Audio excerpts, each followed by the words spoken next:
Scumbags are out there. This game is full of them. They're going to be in your battlegrounds, they're going to be in your dungeons, they are most definitely in your raids, and they are quite possibly in your guilds. But one place people tend to forget that scumbags live is in the auction house.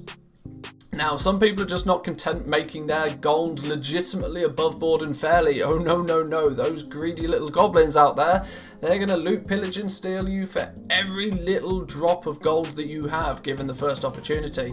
So let's take a look at the top 3 ways in which they do this.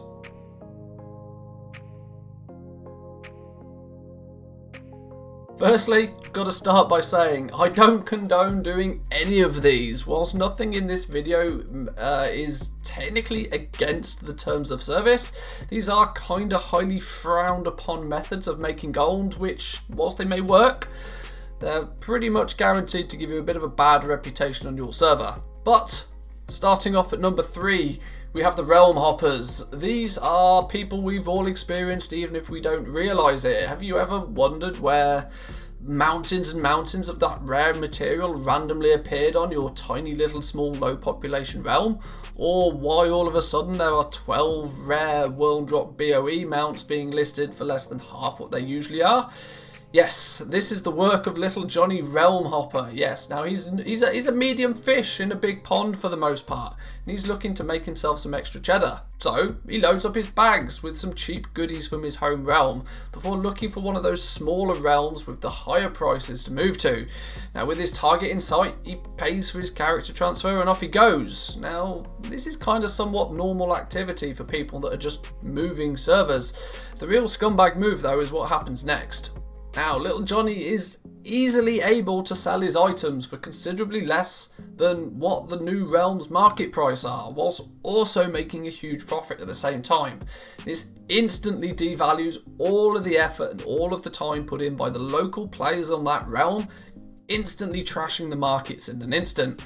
Worst things yet to come though. When he's sold all of his items, he either cashes out that gold straight to tokens or transfers back to his main realm, all without most players even knowing it happens. Little Johnny, you scumbag.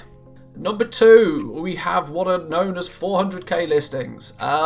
Now, no longer is little Johnny Scumbag content with making his transfers to other servers and taking all of that risk. He's looking to prey on those super mega rich goblins that he knows are on his own realm, and he's preying on them making some very unfortunate mistakes. If you go check your auction house right now, you'll probably find lots of listings of single old expansion items being listed for hundreds of thousands of gold. Why is little Johnny Scumbag doing this, and do they really sell? Well, at heart this is a numbers game.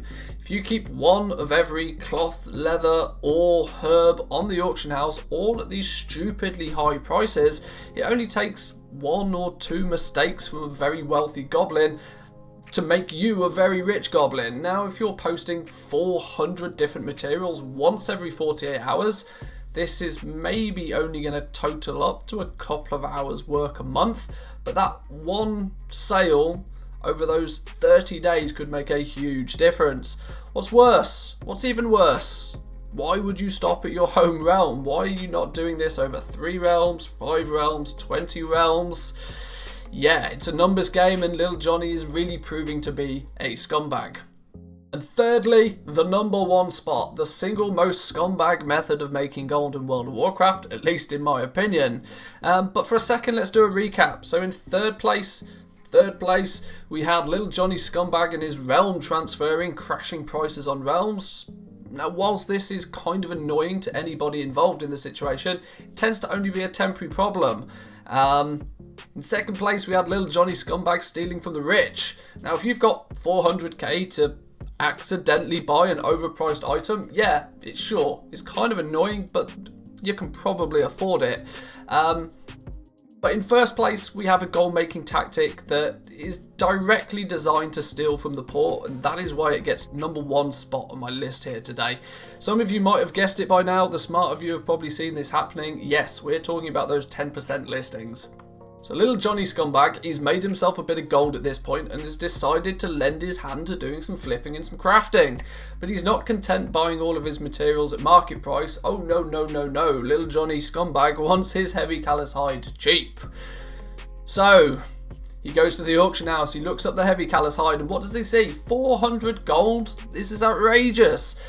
He chooses to list one of his heavy callous hide for a super lowball price of 100 gold, all in the hope of tricking those hard-working farmers into posting their listings under his heavy callous hide price, giving little Johnny Scumbag a chance to buy huge quantities of underpriced materials. Now, farmers tend to be some of the hardest working for their gold. They're directly trading their time for materials, and the gold that they make, or are trying to make at least, little Johnny Scumbag has just yoinked it straight out of their hands.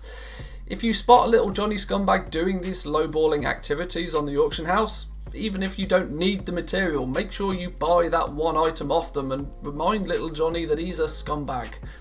But there it is, boys and girls. These are the top 3 scumbag gold making methods. Now, once again, I've got to remind you, I don't condone anybody being a little Johnny Scumbag. I hope you take this just by entertainment purposes alone and don't consider this a guide on how to make gold. But if you've enjoyed the video, please remember to give it a like, subscribe if you're new around here, and I'll catch you guys next time. Peace.